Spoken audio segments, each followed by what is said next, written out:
Hello everyone, welcome back to the new video of Manzil. So I am Tamanna and today I have come up with the topic circular seating arrangement.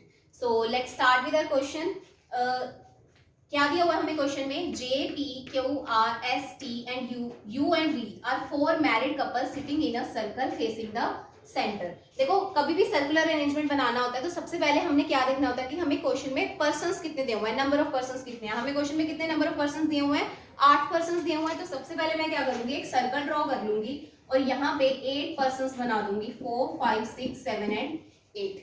ठीक है, उसके आगे read करते हैं क्या दिया हुआ है। The profession of the males with in the group are lecturer, lawyer, doctor and scientist. देखो 8 पर्संस हैं, 4 मैरिड कपल्स हैं। इसका मतलब क्या है कि हमारे क्वेश्चन में 4 मेल्स होंगे और 4 क्या होंगे, फीमेल्स। उन्होंने हमें क्या कह दिया कि ये जो 4 मेल्स है ना, इनका कोई ना कोई प्रोफेशन है और वो प्रोफेशन क्या है, lecturer, lawyer, doctor and scientist. उसके बाद क्या दिया हुआ है, among the males only R the lawyer and V the scientist are sitting together. They are saying कि आर और वी इकट्ठे बैठे हैं और वो दोनों मेल्स हैं। कहां से पता लगा कि वो मेल्स हैं, क्योंकि क्वेश्चन में ही दिया हुआ है। और अगर ना भी दिया होता, हमें आर का और वी का प्रोफेशन दिया हुआ है ना, तो प्रोफेशन उन्हीं का है जो मेल्स हैं, फीमेल्स का कोई प्रोफेशन नहीं है क्वेश्चन में। तो आर और वी को हमने इकट्ठे बिठाना है, बट मुझे ये नहीं पता कि मेरे को आर के राइट में भी बिठाना है या आर के लेफ्ट में भी बिठाना है। तो मैं इस केस में क्या करूंगी, यहाँ पे 2 केसेस ड्रॉ कर लूंगी। ठीक है, एक केस में हम क्या करते हैं, आर के राइट में वी बिठा देंगे और एक में आर के लेफ्ट पे। ऊपर वाले केस में मैं क्या करती हूँ, ऊपर वाले केस में मैं ऐसे बिठा लेती हूँ कि आर को मैंने यहाँ पे बिठा लिया, वी को यहाँ बिठा लिया। आर का प्रोफेशन क्या है, लॉयर, क्योंकि हमने दोनों को नेबर बनाना है ना एक दूसरे का। आर का प्रोफेशन है लॉयर और वी का प्रोफेशन है साइंटिस्ट। ठीक है, अब मुझे नहीं पता था कि आर के राइट में वी है या लेफ्ट में है, तो सेकंड केस में मैं क्या करूंगी, यहाँ पे बिठा लूंगी आर को। आर का प्रोफेशन क्या दिया हुआ है हमें, लॉयर, और आर के लेफ्ट पे क्या बिठा लूंगी, वी, और वी का प्रोफेशन कितना क्या दिया हुआ है, साइंटिस्ट।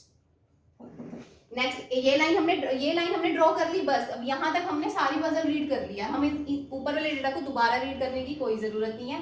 आगे से स्टार्ट करते हैं।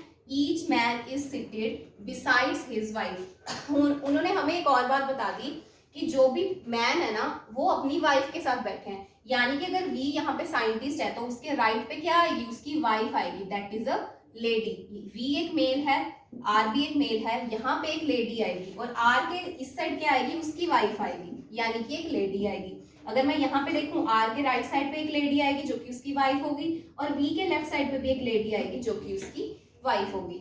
उसके बाद क्या दिया हुआ है, U the wife of lecturer is sitting second to the right of V. देखो हमने ऑलरेडी वी को ड्रॉ किया हुआ ना, कहते हैं वी के सेकंड टू द राइट पे यू बैठा है। वी के सेकंड टू द राइट पे कौन है, यू है, और यू है कौन, वाइफ ऑफ लेक्चरर। यू क्या है, वाइफ ऑफ लेक्चरर है। अब देखो अगर यू वाइफ है किसकी, लेक्चरर की, तो लेक्चरर यहाँ पे तो आ नहीं सकता क्योंकि यहाँ पे ऑलरेडी क्या आएगी, एक लेडी आएगी, बट लेक्चरर क्या है, मेल है। तो हम क्या करेंगे, यू अगर लेक्चरर की वाइफ है तो यू के साथ लेक्चरर कहाँ पे आएगा, यहाँ पे आएगा। अंदर की तरफ लिख देते हैं कि यू के साथ यहाँ पे कौन आएगा, लेक्चरर, जो कि यू का क्या होगा, हस्बैंड होगा, यानी कि एक मेल होगा। क्लियर है।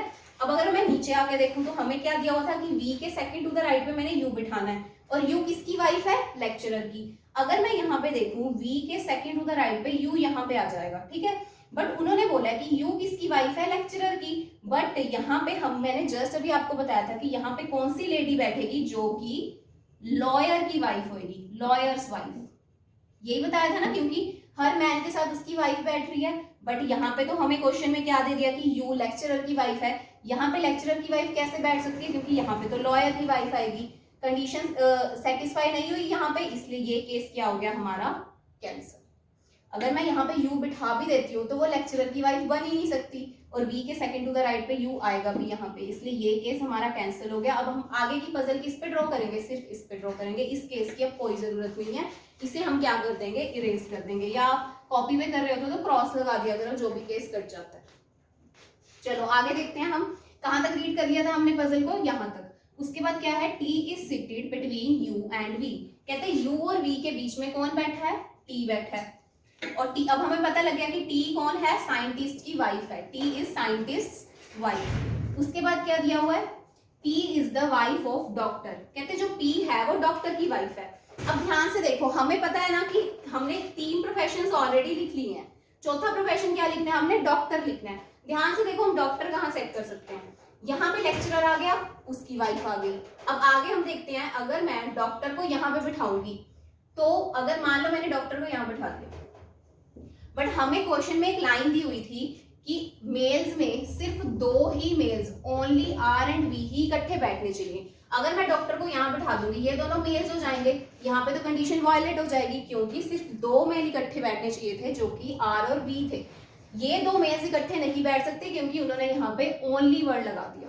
ठीक है, तो इट मीन्स मैं डॉक्टर को यहाँ नहीं बिठा सकती, क्योंकि मुझे 2 मेल्स इकट्ठे नहीं बिठाने। तो मैं डॉक्टर को और कहाँ बिठा सकती हूँ, यहाँ भी डॉक्टर नहीं आ सकता, क्योंकि यहाँ पे तो एक लेडी आएगी और डॉक्टर क्या है, एक मेल है। तो डॉक्टर के लिए जगह कौन सी बची, सिर्फ और सिर्फ ये बची। फिक्स हो गए, देखो 4 प्रोफेशन वाले मेल्स फिक्स हो गए। डॉक्टर भी क्या है, एक मेल है। मेल को मैं प्लस वाले साइन से डिनोट कर रही हूँ और माइनस से किसको डिनोट कर रही हूँ, लेडी को। उसके बाद देखो क्या लाइन थी, P is the wife of doctor. यहाँ पे जो लेडी आएगी वो किसकी वाइफ होएगी, लॉयर के साथ बैठ के ना, तो वो लॉयर की वाइफ होएगी। अब मेरे को पी डॉक्टर की वाइफ बनानी है, तो मैं पी को कहाँ बिठाऊंगी, यहाँ पे, और पी क्या बन गई, डॉक्टर की वाइफ, डॉक्टर्स वाइफ। चलो पी भी सेट हो गया। अब देखो क्या रह गया अगली लाइन में, Q is a male and is not a doctor. कहते क्यू एक मेल है पर वो डॉक्टर नहीं है। अगर क्यू डॉक्टर नहीं है तो अब देखो 4 ही मेल्स थे, 2 मेल्स ऑलरेडी सेट हो चुके हैं, क्यू यहाँ पे नहीं आ सकता और वो मेल है, तो वो होगा क्या, ऑब्वियसली लेक्चरर ही होगा, क्योंकि सिर्फ एक ही मेल की जगह बची है, जो कि क्या हो गया, क्यू हो गया। उसके बाद क्या दिया हुआ है, S is also male. S अगर मेल है तो मेल के लिए एक ही जगह बची है, डॉक्टर वाली, तो यहाँ पे क्या आ गया, एस आ गया। देखो सारे बैठ गए, क्या बिठाना रह गया, सारे लेटर्स आ गए, P Q U T V R S. क्या बिठाना रह गया हमारा, यहाँ से जे बिठाना रह गया। तो जे के लिए कौन सी जगह बची, लॉयर्स वाइफ। तो जे क्या बन गई, लॉयर्स वाइफ। सबका पता लग गया हमें, ये क्या है, टी क्या है, साइंटिस्ट वाइफ। ठीक है, ये यू क्या दिया हुआ था हमें क्वेश्चन में, लेक्चरर्स वाइफ, और बाकी मैंने ऑलरेडी लिख ही दिए हैं। ये डॉक्टर्स वाइफ होगी और ये लॉयर्स वाइफ होगी, और ये होगी हमारा सिटिंग अरेंजमेंट डन। देखो क्लियर है ना, बहुत आसान था। बस जो आपको दिया होता है आपने साथ के साथ बनाते जाना है, और अगर नहीं पता लगता तो उस कंडीशन को साइड पे नोट कर लिया करो। कभी भी अगर आप ये सोचते हो ना कि हाँ मैं उसको दिमाग में ही सोच के रख लेती हूँ, बाद में बना लूंगी, या वो कोई भी लाइन आप स्किप कर जाते हो, तो आपकी सारी सिटिंग अरेंजमेंट ना में गड़बड़ हो जाती है क्वेश्चन में। आपने एक बार ही रीड करना होता है अपने पैराग्राफ को, पढ़ा और लिख दिया, पढ़ा और लिख दिया। ये नहीं कि आप बार बार ऊपर और नीचे लाइंस में घूमते रहोगे कि पहले नीचे वाली लाइन बना दी फिर ऊपर वाली लाइन बना दी, ऐसे गड़बड़ हो जाती है हमारी पजल में। क्लियर है? सो होप सो आपको अच्छे से समझ आ गया होगा ये क्वेश्चन कैसे करना है। इस पे हमें पता ही है कैसे क्वेश्चन पूछे जाते हैं। आपसे ज्यादा क्या पूछ लेंगे, हु इज लॉयर्स वाइफ, तो क्या आप क्या आंसर कर दोगे, जे आंसर कर दोगे। अगर वो आपसे पूछे who is sitting fourth to the right of R, तो आर के फोर्थ टू द राइट पे कौन बैठा है, 1 2 3 फोर्थ टू द राइट पे कौन बैठा है, क्यू बैठा है, जो कि क्या है, एक लेक्चरर है। ऐसे करके कोई भी 5 क्वेश्चन आपसे पूछ लेते हैं, बहुत इजीली आंसर कर देते हो। So stay tuned for more such videos. Thank you so much.